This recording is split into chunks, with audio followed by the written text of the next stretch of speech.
I'm Alan Kenny, Editorial Director with REIT.com, and we're in New York for REITWeek 2014, NAREIT's Investor Forum at the Waldorf Astoria Hotel. Joining me is Scott Craig, Portfolio Manager and Vice President with Eaton Vance. Scott, where is the demand for commercial real estate coming right now?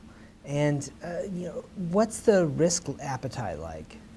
I think I've been surprised, like many have, that demand has continued to be as strong as it has despite prices that keep getting higher. I think late last year a lot of people expected that rising interest rates would cause cap rates to increase also. That didn't really seem to happen. Cap rates took a bit of a pause, and they've just continued their steady march downward from there. Cap rates seem to keep going lower. There's a lot of demand, whether it's global capital, whether it's the non-traded REITs, those being two big buckets that are really hungering to own more real estate. And your fund owns quite a bit of multifamily and mall stocks right now. What is it about these sectors that you like so well, and any others that have caught your eye recently? I think with apartments and malls, in both cases, there are situations where the reality and the perception are disconnected in a way that's leading to attractive stock valuations.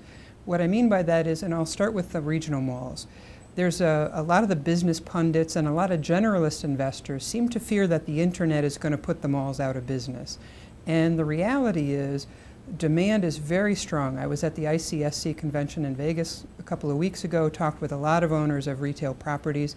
Demand is very strong. malls are practically full. They have waiting lists to get into these properties.